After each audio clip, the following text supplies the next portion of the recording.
Shalom, amados que nos siguen en este canal de YouTube Kabbalah Yeshua.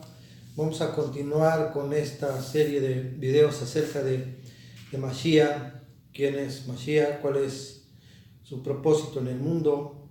Y comenzamos diciendo que para que podamos nosotros explicar a Yeshua, el que vino hace 2000 años, como el Mesías que esperan los judíos y el que espera el mundo cristiano, tenemos no que decir que es por fe, porque así no funciona, amado.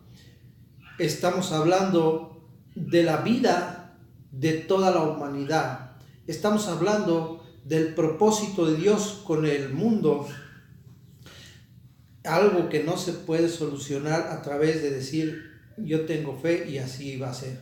No, hemos intentado hacerlo de una manera, en un nivel que abarca todo, la historia de la humanidad, el tiempo, el cuerpo, el alma, todo, de una manera genealógica, ya lo explicamos, de manera cosmogónica, también ya lo explicamos, con matemáticas a través de los números, por ejemplo en el caso del número 7, ya lo mencionamos también como este número aparece en la presencia de la vida de Yeshua.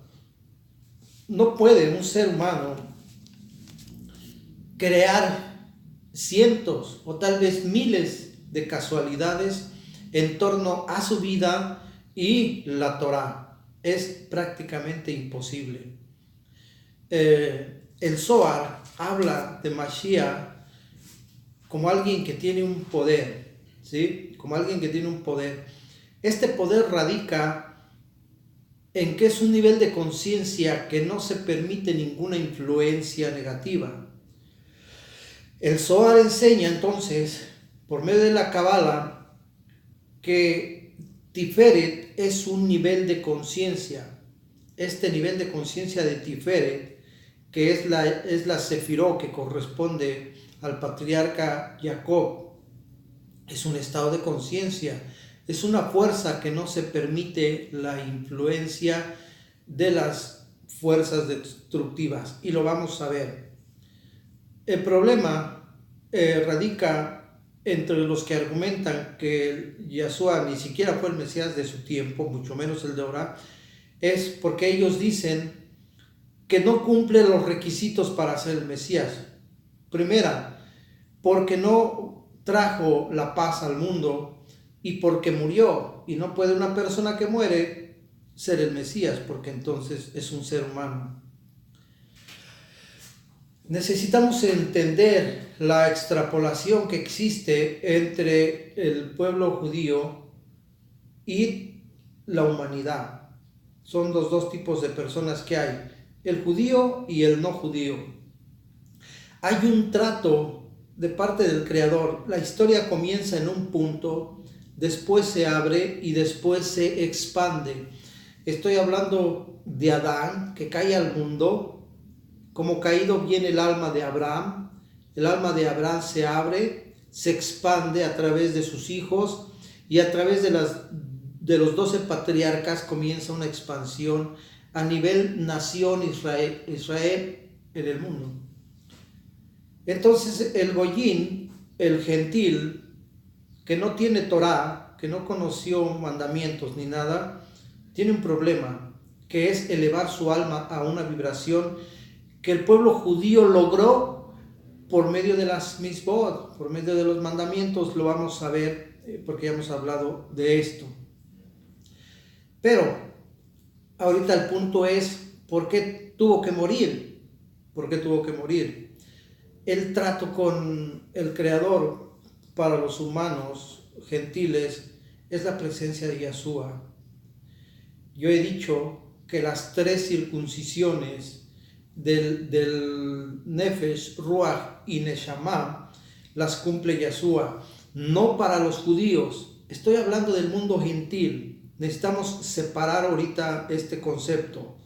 Yeshua para el gentil. Los judíos tienen la Torá, tienen las profetas. Después lo vamos a enlazar porque así funciona, ¿sí? en esa cruz donde él fue muerto, la sangre, ¿sí? La sangre, el derramamiento de sangre, porque dice en la Torah que sin sangre no hay remisión de pecados, no hay una redención, pues. Y por eso había sacrificio, holocausto de animales. Bien, pues él es el cordero del gentil, ¿sí? Es el sacrificio del gentil. Él representa la humanidad completa, vaya. Y su muerte de esa manera grotesca, con sangre, porque derrama la última gota de su sangre, no es otra cosa que la circuncisión, que para el judío fue la circuncisión del prepucio, para el gentil es la circuncisión de su alma nefesh, ¿sí? Estamos hablando exactamente de lo mismo. Ellos rectificaron su alma con los mandamientos de la Torá. Yahshua viene a otorgarle el perdón con esa autoridad que tiene como ser divino, de otorgar el perdón al alma ruach del ser humano. Comienza entonces la circuncisión del alma ruach de la humanidad. ¿Cuándo es la circuncisión del alma nefesh? En su segunda venida al mundo, que ya ocurrió, que está entre nosotros y que es el conocimiento de la Torá. La regeneración de todas las cosas solo viene a través de una sabiduría y una inteligencia muy elevada. Cuando él dijo yo soy la luz, esa luz no fue recibida por los judíos, dijeron usted no es el Mesías, y esa luz se quedó allí. ¿Y quién la recibió? El mundo gentil.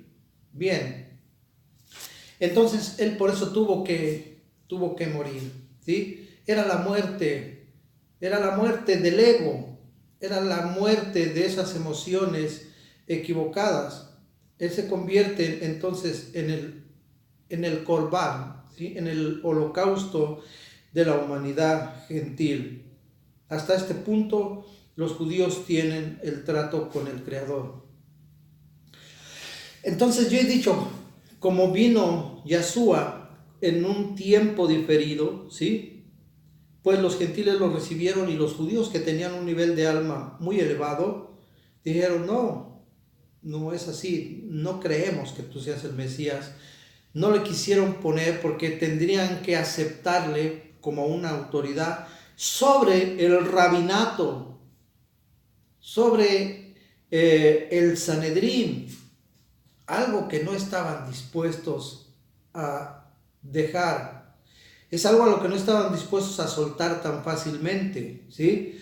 Un rabinato, un Sanedrín en donde ellos eran los reyes, era su reino, igual que pasa en las iglesias. Los líderes no son siervos de Dios, la iglesia se convierte en su reino. Bien, como ellos no querían soltar esto, el Zohar dice incluso que los discípulos de Rabí Simón Bar Yochai estaban conectados al espíritu del Sitrach Hará, es decir, a una fuerza negativa, los discípulos de Rabí Simón Bar Yochai. Bien, no vamos a entrar en detalles con ellos, seguimos con el pueblo gentil. De esta manera que Yahshua cumple con toda justicia, tenía que morir. El cuerpo era simplemente un cuerpo de la tierra, ¿sí? Se había creado la vasija, ellos crearon la vasija. El pueblo hebreo al tener la Torá y al cumplir los mandamientos, crearon la vasija y de ahí nació Yahshua. Porque si el Padre hubiera querido que hubiera sido a través de un gentil, también lo hubiera hecho, ¿sí? Pero la promesa era dada a Abraham. Era una promesa dada a Abraham, tenía que venir de ahí. Bien, entonces vemos cómo él cumple los requisitos no solamente de la Torá, porque después dijo, yo vine a cumplir la Torá, no no a revocarla, ¿sí? Bien, dice el Zohar que todos los que estudian la Kabbalah se transforman en almas salvadoras. Cuando la iglesia cristiana dice que Yahshua es su salvador, pero también dicen y entienden y leen que hay que llegar a la altura del varón perfecto que es este Salvador. Entonces la Kabbalah nos enseña que ese Salvador está dentro de nosotros. Nosotros vamos a salvar al mundo. Nosotros vamos a salvar a la humanidad que se está perdiendo. Pero no nosotros como personas, no mi inteligencia, no mis emociones, sino ese Mesías dentro de nosotros, ¿sí? Y este estado de conciencia se va a elevar hasta empatarse con el alma judía. Es una elevación. Entonces, el tiempo diferido que había y el tiempo en que el gentil quedó en esta posición se eleva y se encuentran a la misma altura, ¿sí? Estoy hablando del alma. Esto va a ocurrir. Entonces, dice el Zohar que el Mashiach está conectado con todas las almas de todos los pueblos de este mundo. Esto lo explica la Parashá Vayehi del Zohar. Vemos claramente entonces cómo todo apunta a una unificación, a un Ejad. ¿Bien? Todo lo que aprendemos y escuchamos debe tener un orden, una estructura. Como el cuerpo está formado de muchas partes y proviene de miles o tal vez de millones de combinaciones que surgieron en el Big Bang, a su vez surgen de una unidad, vienen de un mismo punto, de un mismo lugar. Entonces, cuenta el Midrash, fíjense lo que le voy a decir, cuenta el Midrash que la serpiente del jardín del Edén, era un animal, primero, vamos a aclarar, era un animal, pero tenía patas y caminaba erguido, es decir, caminaba con 2 pies y estaba erguido y además hablaba. Estamos hablando de la serpiente que engañó a Eva, pero todavía no tenía una influencia del Hasatán, ¿sí? Esta serpiente era el animal más astuto, como todos los animalitos son astutos, ¿no? y un poco inteligentes, pero este era el más astuto. No dice que era el más inteligente, el más sabio, simplemente dice la Torá que era el animal más astuto que Dios creó en el jardín del Edén, y tenía la cualidad de hablar y de caminar erguido como una persona. No sabemos cómo, pero en algún momento de la Kabbalah se enseña que era un reptil, un reptiliano, como le llaman, era una especie, pues, y había sido creado para que fuera el mayordomo de Adán y Eva, ¿sí? Su mascota, pues. Estamos hablando de un animal. Por eso permitió, por ejemplo, que los loros, que los pericos tengan la capacidad de hablar. O sea, los pericos hablan, pero no son inteligentes, simplemente tienen la capacidad de verbalizar. Tampoco tienen una conciencia, pero hablan. ¿Cuál es el problema? Entonces no sería raro que en el jardín del Edén hubiera una especie que hablara y que caminara en 2 patas, que se comunicara, ¿sí? Bien, cuando este animal es influenciado o el espíritu del Hasatán se mete dentro de él, es cuando habla con Java, ¿sí? Pero siendo el animal más astuto de los animales, fue utilizado entonces por esta entidad negativa o desencarnada llamada el Hasatán. Es decir, si hubo una serpiente cósmica en el cielo, hubo una serpiente en la tierra también. Así que cuando esta serpiente engaña a Java, el creador decreta que se arrastre por los suelos y que se alimente del polvo de la tierra. Es decir, le corta las patas. Le corta las patas y se convierte en una serpiente que se arrastra, ¿sí? Además pierde el habla. Lo único que se le partió fue la lengua en dos a esta serpiente. ¿Qué quiero decir con esto? Que si alguien quiere a usted enseñarle la voluntad de Dios, tendrá que explicar lo que cree y cómo lo basa a partir de la historia de la humanidad, tomando la historia desde Adán y Eva, y es posible desde antes. La Torah nos conecta con el universo y cada cosa que leemos en la Torah nos va a enseñar acerca del universo, porque eso es la Torah. Es una historia en la tierra que tuvo un origen en el cielo. Por eso todas las porciones de la Torah nos van a conectar con el universo, nos van a enseñar cosas del universo, del cielo. Debe incluir a toda persona sin exclusión, ¿sí? Respetando el libre albedrío de cada ser humano. Entonces, si alguien nos va a enseñar acerca de Dios, que diga yo le quiero enseñar la palabra de Dios o quiero mostrarle quién es Dios, tiene que explicarlo de esa manera. No llegando a 1800 cuando nació una persona que Dios le iluminó. No. Ahí comienza su historia de ellos. La historia de Dios comienza desde el Bereshit, comienza desde antes de la fundación del mundo. La historia de Dios comienza antes, no comienza a partir del nacimiento de una persona que cree que entendió la Torah.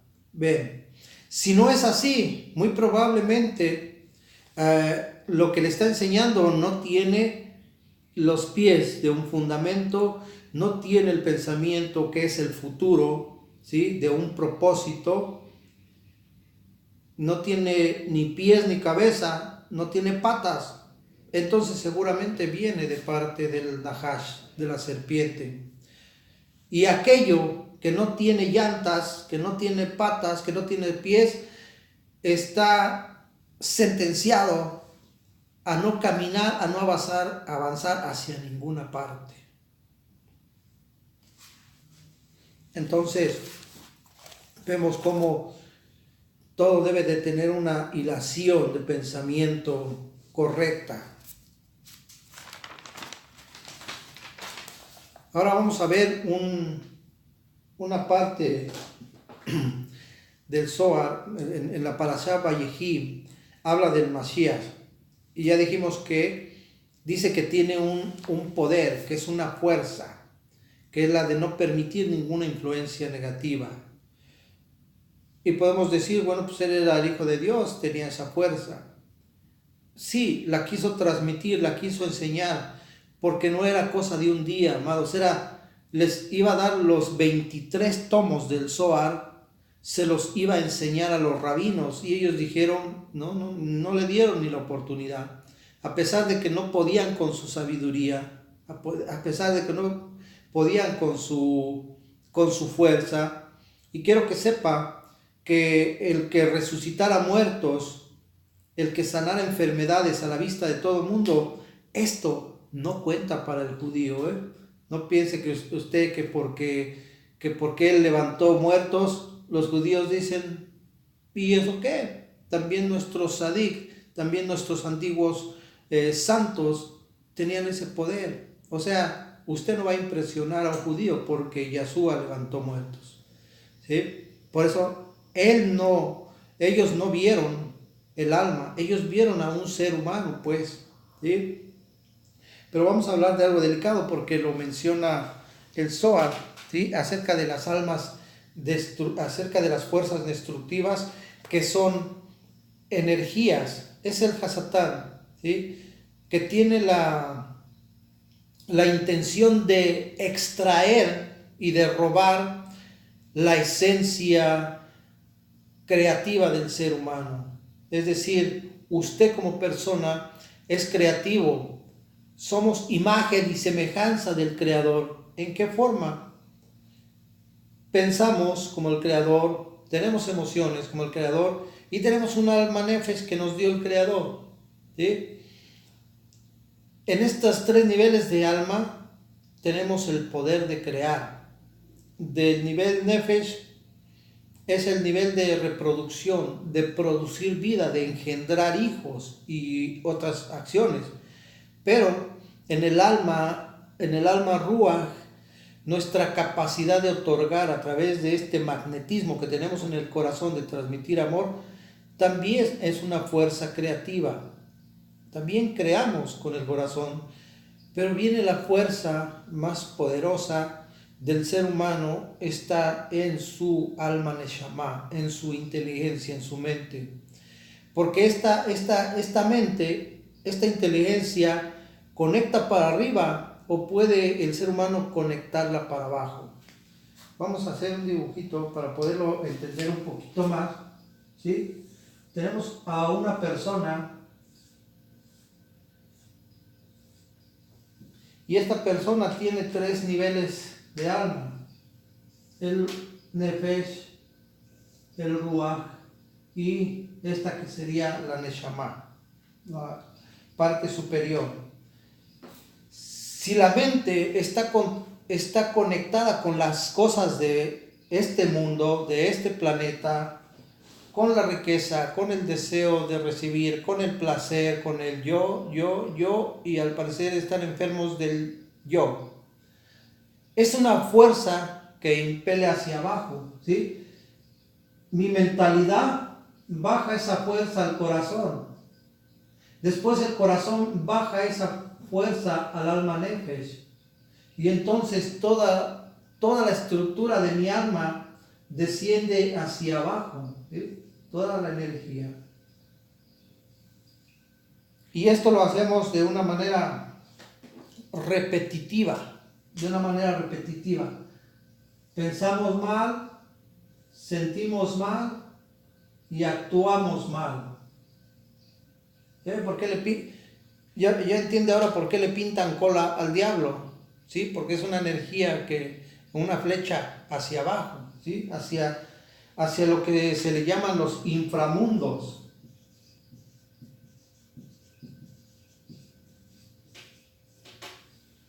El inframundo, el reino de Hasatán, son energías oscuras, ausentes de la luz divina, de muy baja vibración.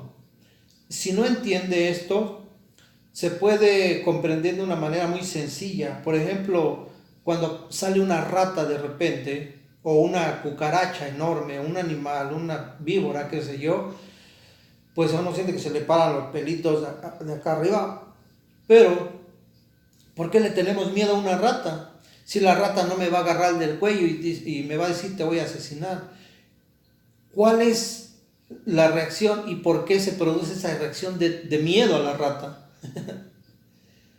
Pues la respuesta es porque tienen una vibración muy baja esos animales, ¿sí?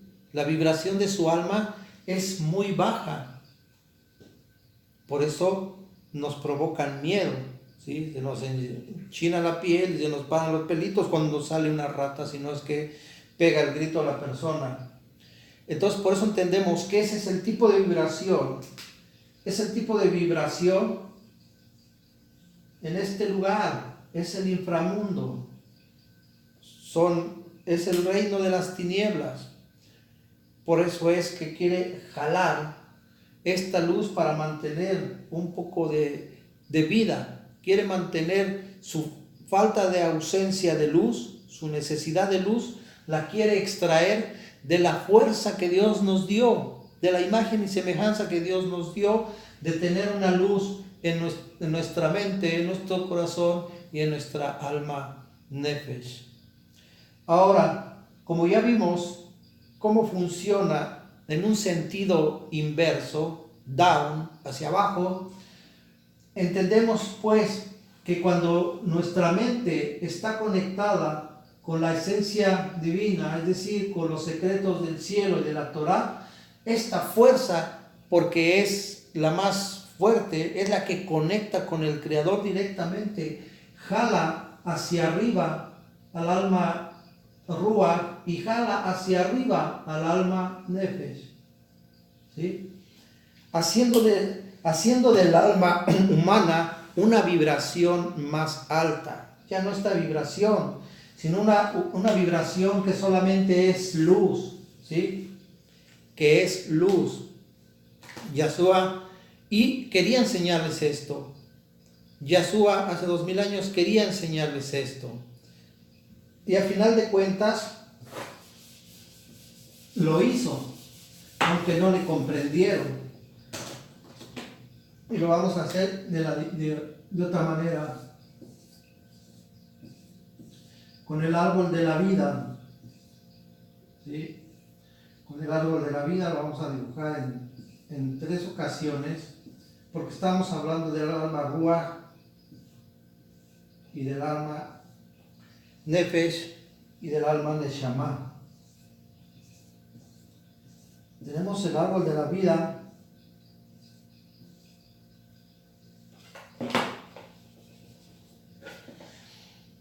Así es que cuando Yahshua es colgado, como dicen de manera irrespetuosa, cuando es colgado, lo que le hace no es otra cosa y no estoy hablando de la cruz como algo religioso, es un ejemplo de manera pedagógica.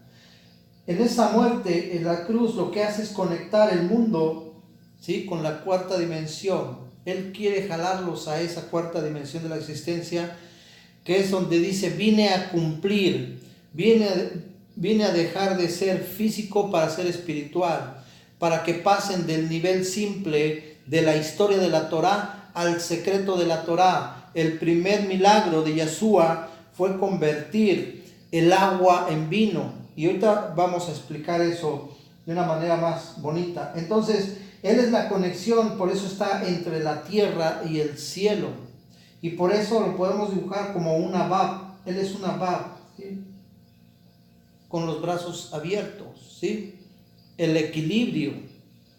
Después viene a conectar, porque en Tiferet, este es Tiferet, ¿sí?, que es Jacob, que es el sol, que es Yud-Ke Vah-Hei.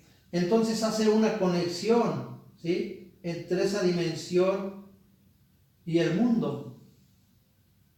Él es la unión de todo el árbol sefirótico, ¿sí?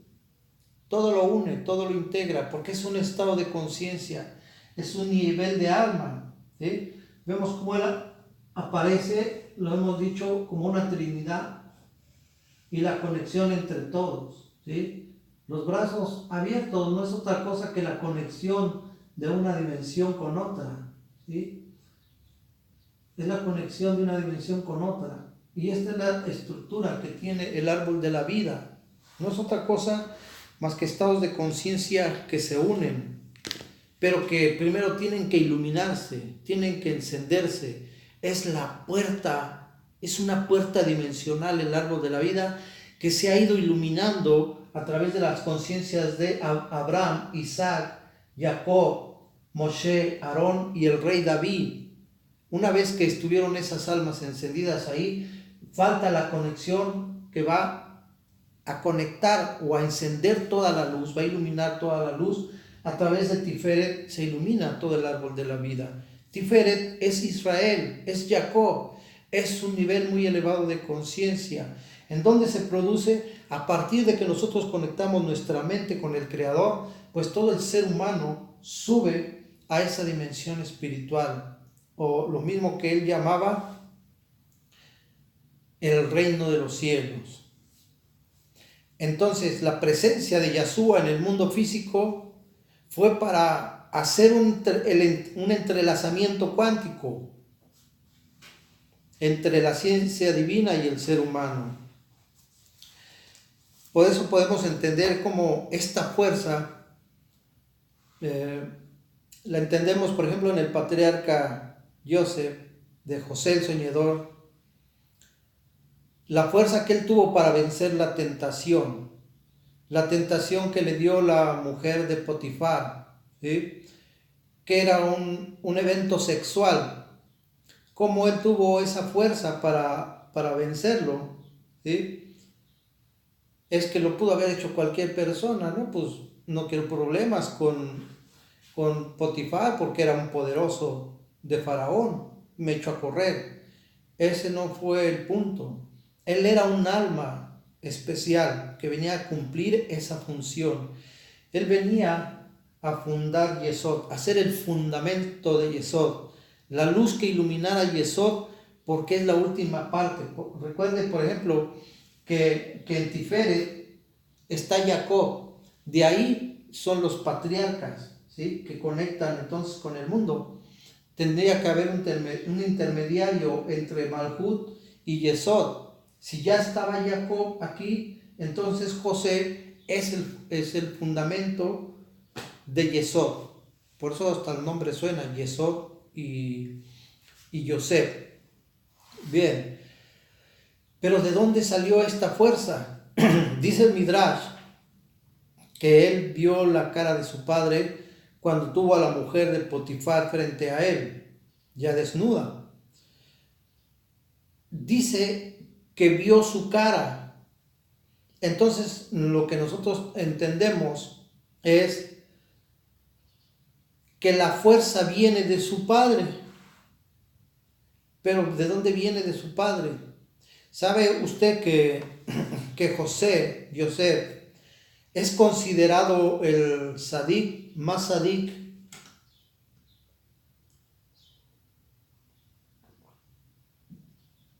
más grande que Abraham y que Isaac y que Jacob?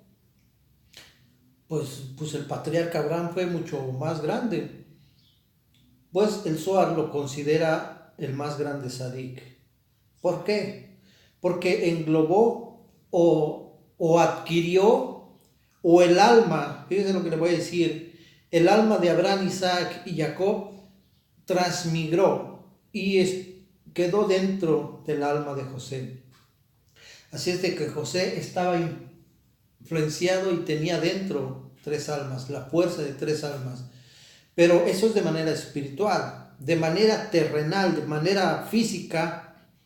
La educación de su padre acerca de la Torá, todos los principios, todo el amor que le dio su padre a José, todo lo que recibió, hicieron de él un sadik y un sabio y alguien que interpretaba los sueños. O sea, tenía muchas virtudes que provenían de la tierra en la formación de su padre y que venían del cielo en lo que él tenía en su alma. Por eso se convierte en el más grande sadik y tiene esta fuerza de vencer esa tentación y eso le da la autoridad o el mérito de quedar como el fundamento de Yesod, la cuarta dimensión. Entonces nos está insinuando que cuando hay una restricción física en nosotros, cuando nos restringimos para ciertas cosas, eso eleva nuestra alma y nos permite entrar a la cuarta dimensión que es Yesod. Esto ya lo he explicado en otro video, pero vemos cómo entonces en el mundo la presencia de Yahshua pues es la descendencia de David, que es Malhut. Hay una conexión en el árbol de la vida, como hay una conexión genealógica, como hubo una conexión cósmica a través de los astros, porque ya mencioné que Yosef rectificó el alma de sus hermanos. Eran los 12 patriarcas, ¿sí? Los 12 fundadores de las 12 tribus, pero el alma de José rectificó su alma, porque no eran muy buenos, lo quisieron matar, lo vendieron y todo lo que hicieron. Y al final otorgándoles él el perdón, ¿sí? Y ellos entendiendo que lo que pasó en la vida de José no es porque fuera altanero, como ellos lo veían, presumido o no sé cómo llamarle, sino que él tenía algo especial y un propósito con Dios tenía en su vida. Esto lo entendieron ellos ya después de todo el sufrimiento, lo que pasó en Egipto, el hambre. Entendieron al Señor y dijeron, wow, no entendíamos.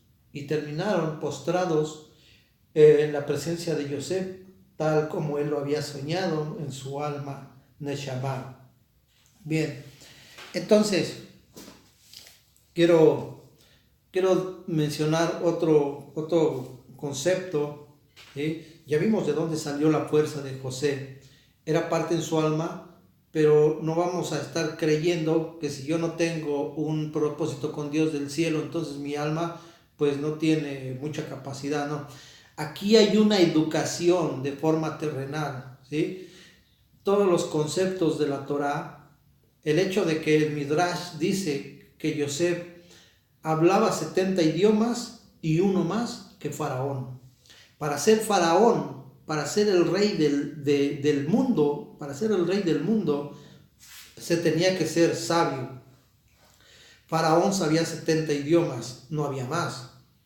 Eran los 70 idiomas que surgieron de Babilonia, en la Torre de Babel.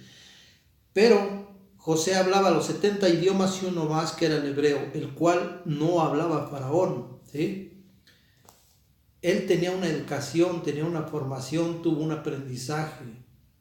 Es decir, aquí nos está enseñando que no todo depende de Dios. Si mi hijo se porta mal, si esta persona se porta mal, hay que educar, pero no a los hijos. Hay que educar primero a los padres, porque son los que se quejan y son los que se lloran, pero no se dan cuenta muchas veces que ellos mismos son los que provocaron su propio sufrimiento a través de darles una malformación a sus hijos. La religión es una laguna y para muchos llega a ser un oasis, pero no es la tierra prometida. Esta está del otro lado del desierto. ¿Qué quiero decir con esto? La religión es una laguna de agua estancada, donde puede suplir las necesidades de una persona cuando llega a ese lugar. Llega sedienta, llega cansada, llega necesitada del perdón, del amor, llega en una condición muy deteriorada. Y esa laguna la sorprende y dice, wow, Dios se ha manifestado. Pero no se da cuenta que esa laguna se puede secar. Y al estar el agua estancada se pudre y empieza a salir cosas allí extrañas. Se convierte en un pantano, pues. Dios no quiere que estemos en una laguna. Dios dice la tierra prometida, y la tierra prometida es para todos. En el Zohar, la tierra prometida es el Olam Abba, el reino de los cielos. No sé qué es Canaán y qué es Israel, es la tierra prometida. No, está hablando de un concepto espiritual muy elevado, ¿sí? Entonces la laguna u oasis es una mera ilusión que percibimos desde nuestros 5 sentidos, ¿sí? Y si la tierra prometida está pasando el desierto, porque es que Dios me obliga a pasar ese lugar donde hay serpientes y escorpiones. Además, en el desierto no hay agua.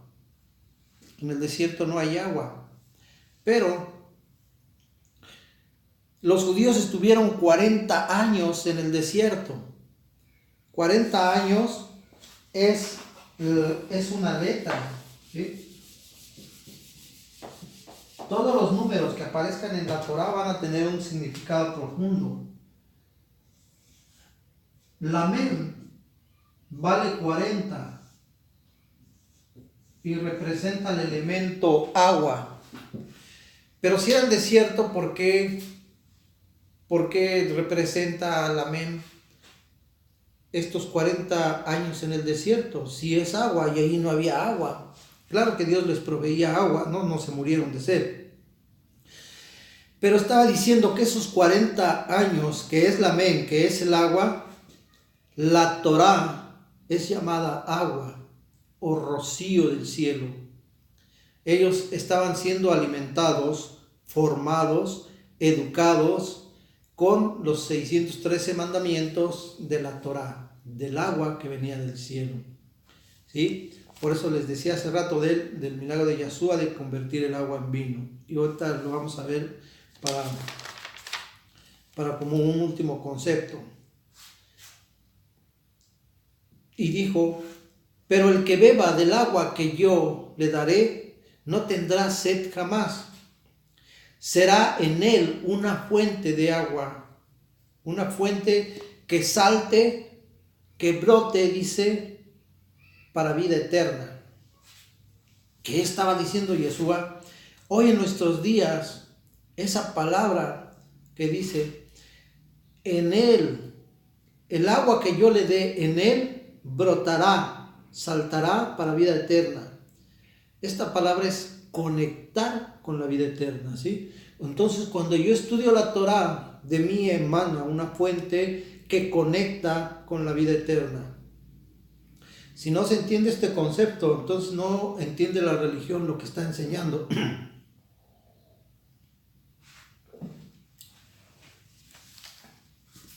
En sus palabras había mucha sabiduría, y una sabiduría que sobrepasaba el tiempo y el espacio. Dice, el agua que yo les daré, dice, que yo les daré, no la recibieron. Recuerde que estaba hablando con la samaritana y no quisieron recibir el mensaje de Yeshua de decirles, yo soy la luz, no, tú no eres nada. Entonces tuvo que cambiarle el mensaje a los gentiles. A los gentiles tendría que decirles a futuro. A ellos se los trajo a presente y no le recibieron. Y los gentiles tendrían que recibir el mensaje, pero todo a futuro. Amados, tenían que formarse. Y me refiero a formarse estudiando Torah. Los 40 años que los judíos pasaron en el desierto son los 2000 años que lleva ahorita la humanidad. Y al parecer no han tomado de esta agua que lleva vida eterna, porque es un concepto solamente lo creen en su cabeza. Cuando el Zohar lo que quiere es enseñarnos cómo llegar a ese lugar. Y este es el propósito de estos mensajes.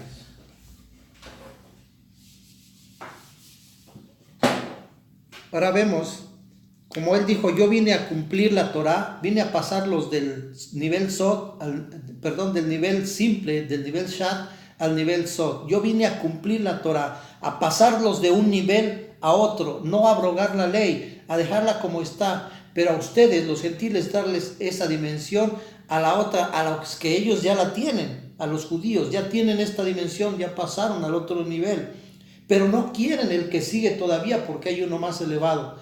Entonces a ustedes yo los voy a pasar a otro nivel cumpliendo la Torah. Por eso su primer milagro fue transformar el agua en vino.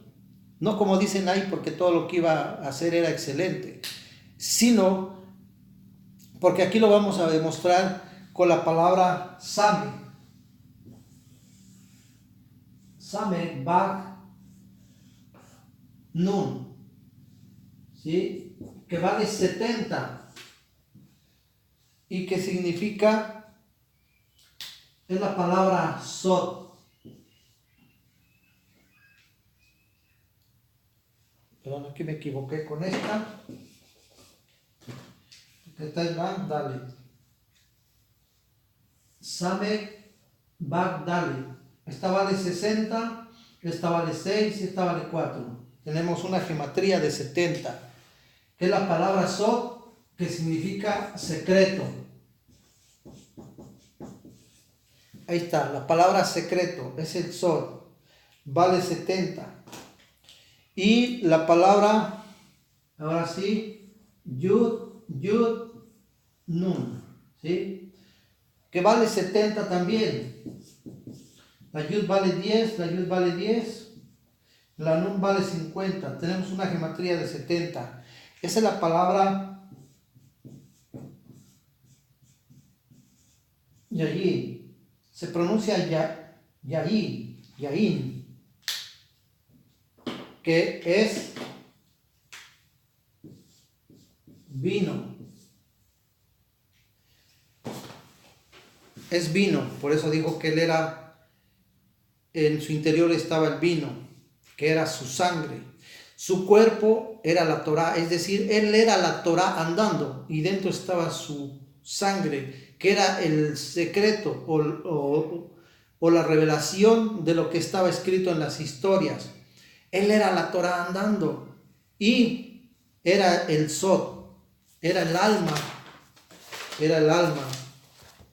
porque primero está el cuerpo, que es la Torá, después está la sangre dentro de nosotros, que es el Sod, y después está el alma que le da fuerza a los dos. Es entonces la luz del Creador, el origen del Creador mismo, la Neshama del Zohar, era el alma de Yahshua.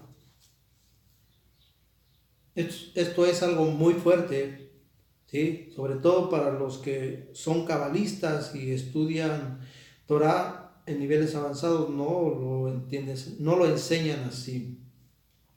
Yo me atrevo a decirlo porque lo he estudiado, lo he aprendido y nos lo ha revelado el Zohar. Así como usted puede tener muchas dudas en su cabeza, no tenga miedo, porque como nuestro maestro dijo, un reino dividido no puede sobrevivir, está destinado a colapsar, ¿sí? No puede las cosas del Hasatán crear vida, producir vida y estados de conciencia elevados. No tenga miedo, estamos en el camino de la luz, estamos aprendiendo y es este concepto de Mashiach que vamos a seguir estudiando para poder entender a dónde vamos, en qué creemos y qué es lo que va a ocurrir con el mundo, a responder todas las preguntas que surgen en nuestro entorno. ¿Cuál es el propósito de por qué yo esté en este mundo? Cuando usted lo encuentre, entonces va a ser feliz, cuando encuentre su propósito en este mundo. Por lo mientras, el propósito de cada ser humano es estudiar la Torah, el agua de vida, la luz